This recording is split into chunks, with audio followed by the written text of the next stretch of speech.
Get some reaction now on Manchester United's 3-0 home defeat to Bournemouth. Here is their skipper, Bruno Fernandes.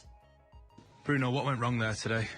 No, everything went wrong. Obviously, we didn't perform as we should done, and we like we did it in the last game.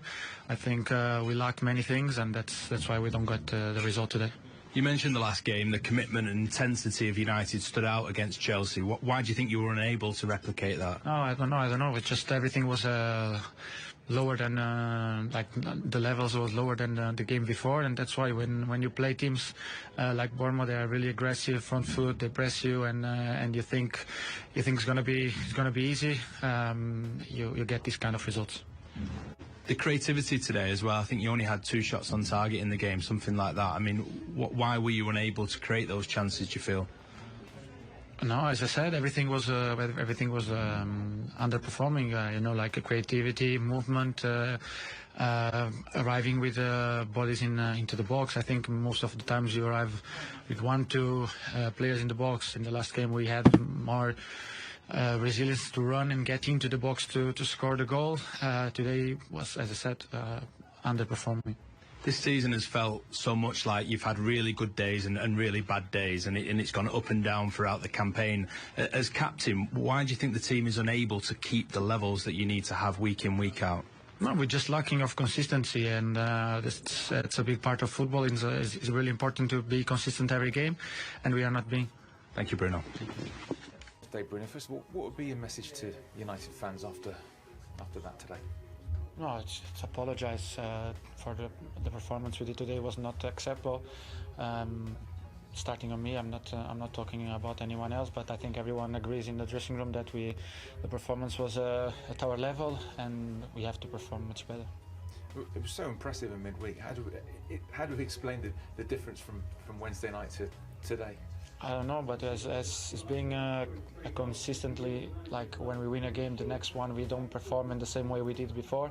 I don't know if it's like a lack of concentrations or focus or something else, but it's something that we have to be aware that after winning a game we have to get that consistent of win games, even sometimes underperforming, but getting the result. Is it a case of setting the tone early on, because Bournemouth obviously got the early goal and didn't really look back from that? Yeah, but they had the chance then, and they got it even before they had one.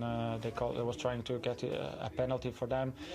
Before that after they get the goal, but was as I said, was underperforming on quality wise, on effort wise, and not aggressive as we did it in the last game against Chelsea, and against team like Bournemouth, that they're really tough to play. They go really strong. They press really with a good intensity. It's tough to don't do. If you don't do your job, you're not going to win the game.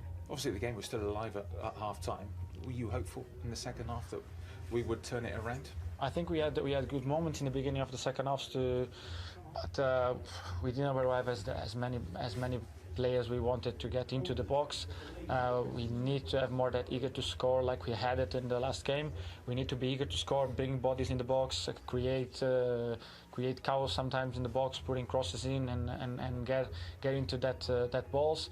And I think today wasn't the case. We've been in such good form. I've been the form team in the Premier League, 6 wins. I mean, so people will look at the scoreline and scratch their heads. I mean, do you look at it and think, what happened today? Oh, obviously, and but this is being a problem as we talked before, like consistent. We want to be more consistent. We have to win every game. Even like we being last year, we spoke all year about the fortress here. We didn't lose a game for so long, and now it's being difficult for us to get the results away. At home, every time we're not consistent enough to get the results every time we step on the pitch, and I think we need to do it because we have such a good team that has to improve in the aspect of winning games and wanted more. Finally, Bruno, we've got Bayern coming up and Liverpool in the next week, so there's not much time to think about it, but is it good that there are such big games coming up this week? No, obviously it's good. Obviously we know that now the next game is going to be really tough. We have to win, and obviously waiting for a good result on the other game for us, but we have to do our job first of all, and thinking and understanding that's going to be a tough game for us, but we are more than able to get the result on that. Thanks very much. consistency continues to elude Manchester United. There are a lot of narratives after the Chelsea win saying it was their best performance of the season. Has that been followed by their worst result of this season?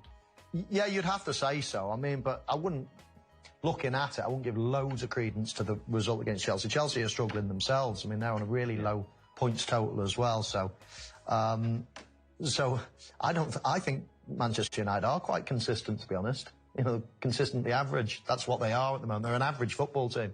As I say, they're out of every competition virtually that they've entered. They can't win the Premier League. They're out of the Champions League virtually, and they're out of the Cup. I mean, that's quite consistent for you, Manish. Yeah, OK, but then how do they regroup now for that Bayern game?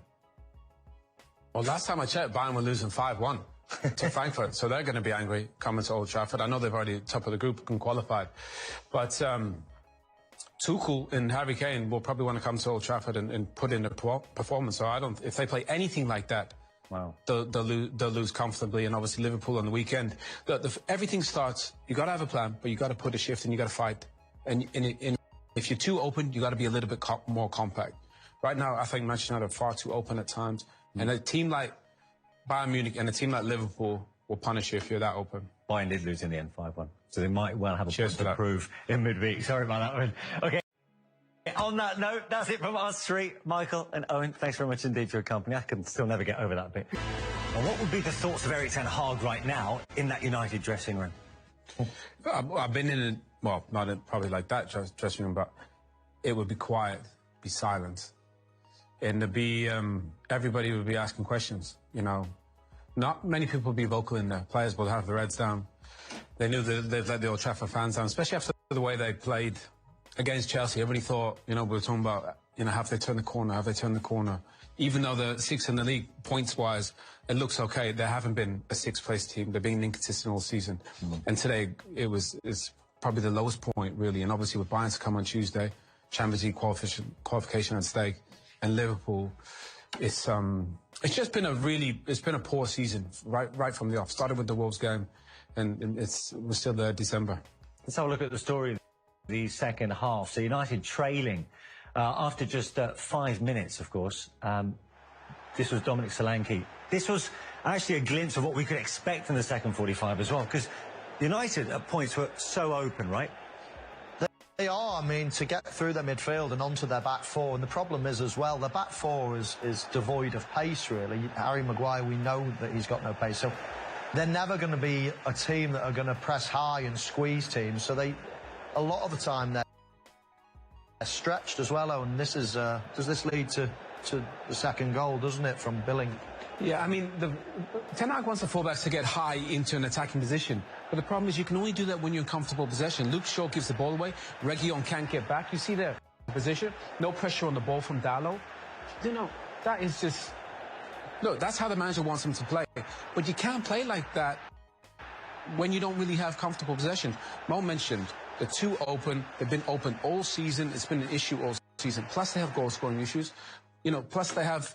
You know, there's not one thing you could say is a problem. There's so many issues at the moment. That's on the right from the back. Like, goalkeeper's an issue. Yeah. The back four's an issue. The midfield.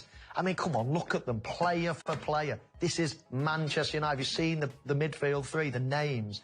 It's just not good enough. The attack. I mean, they're still playing Martial.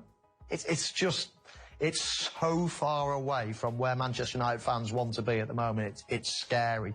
And something's got to change. Just by the way that they were playing, in that way you said that they were so open. That's not from Ten Hag, is it? Is that the players taking it upon themselves? No, of course.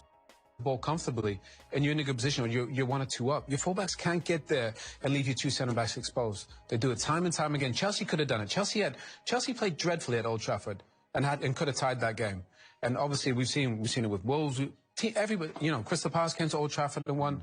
Bournemouth have done it today. Teams all season have come to Old Trafford and kept the ball comfortably and counter-attacked on them. And that's why they got to change something, because the defence isn't there, but the balance in midfield isn't there. If you beat the first presser against United, you're in. Was there a sense of inevitability about the third from Bournemouth and Marco Senesi?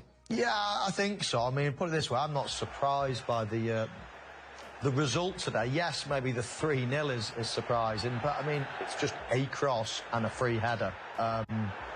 You know, so no matter where you look, they've got no player on the post. Okay. that, but they've got someone on the back post. Normally, if anybody puts a player on a post, it's normally the near post that you put them. But, yeah, wherever you